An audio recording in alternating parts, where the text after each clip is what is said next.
اور ہم نے قرآن کو سمجھنے کے لیے آسان کر دیا ہے، تو کوئی ہے کہ سوچے سمجھے۔ بسم اللہ الرحمن الرحیم۔ قرآن حکیم اور ہماری زندگی کے حوالے سے تفسیر قرآن کے آج کے پروگرام میں ہم 11ویں پارہ کے اہم مضامین اور خلاصہ کا احاطہ کریں گے۔ 11واں پارہ میں کل 16 رکوع اور 150 آیات ہیں۔ ناظرین کرام،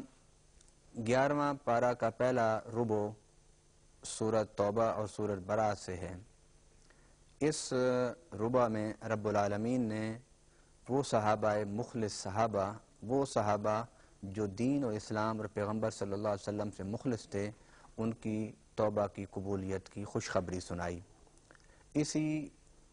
حوالے سے اس سورت کا نام سورہ توبہ بھی رکھا گیا۔ اس پارہ کے آغاز میں رب العالمین نے اعراب یعنی بدوؤں کے حوالے سے گفتگو کی ہے کہ کچھ بدو وہ ہیں جو اسلام سے سخت عداوت و دشمنی رکھتے ہیں، اور جو کچھ وہ خرچ کرتے ہیں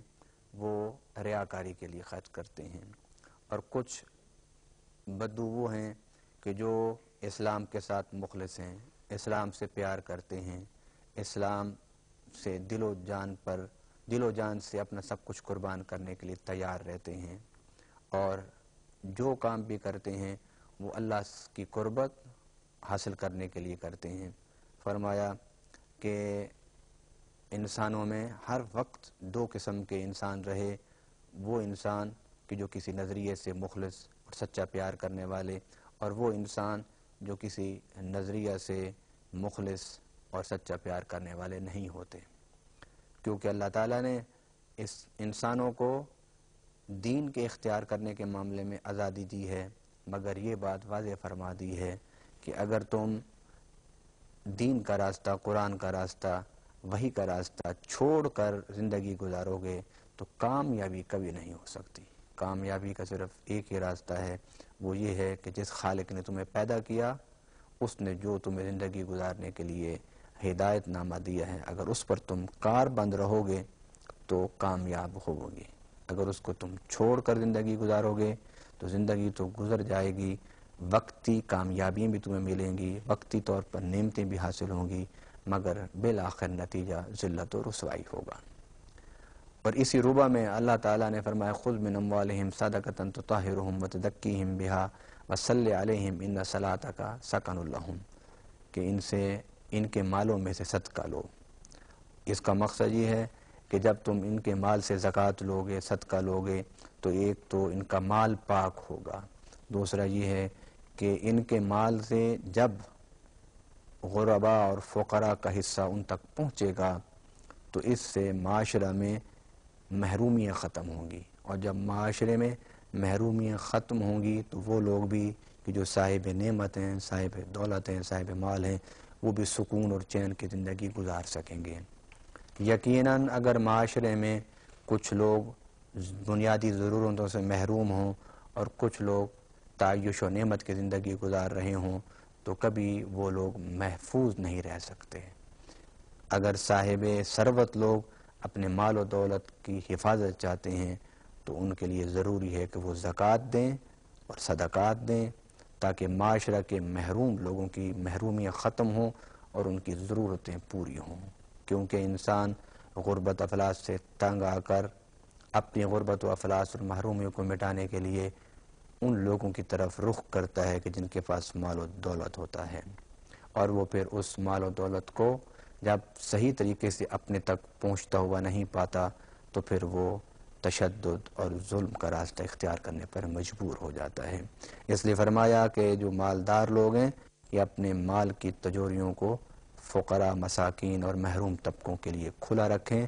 تاکہ ان کی جان، مال اور دولت محفوظ رہیں اور معاشرے کا دوسرا طبقہ اپنی محرومیوں سے نکل کر اپنی ضروریات کو اچھے طریقے سے پوری کرنے کے قابل ہو سکے۔ پھر اسی ربع میں رب العالمین نے اس مسجد کا ذکر فرمایا جسے مسجد درار کہا گیا،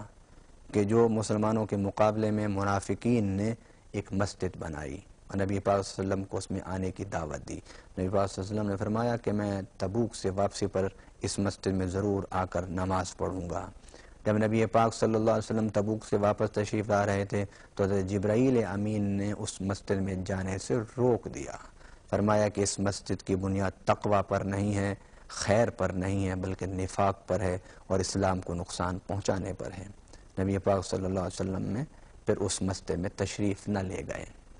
اسی ربع میں رب العالمین نے فرمایا ان اللہ اشتری من المؤمنین انفسهم واموالهم بان لهم الجنہ، کہ رب العالمین نے مومنوں سے ان کی جان اور مال کو خرید لیا اور اس جان و مال کے بدلے میں انہیں جنت دینے کا وعدہ فرمایا۔